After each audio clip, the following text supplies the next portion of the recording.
নমস্কার বন্ধুরা, আমি সোমা। আমার সাথে চ্যানেলে আপনাদের সকলকে স্বাগত জানাচ্ছি। আজকে অগ্রহায়ণ সংক্রান্তি, আজকের দিনে ইতু পুজো করা হয়, তো আমরা ইতু আনতে চললাম। এই দেখুন, ভোরবেলায় মা লক্ষ্মীকে আবাহন করে ঘরে নিয়ে আসবো, তার জন্য ঘটে এই দেখুন কলমি দিয়ে ঘট পেতেছি, মূলো দিয়ে দিয়ে এবার আমরা পুকুরে যাব ইতু আনতে।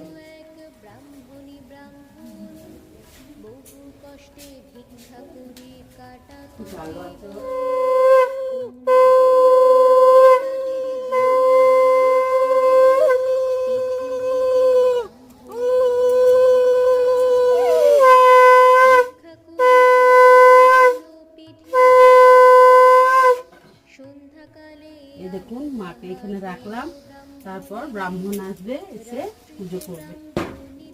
এই ঢাকা দিয়ে দিলাম।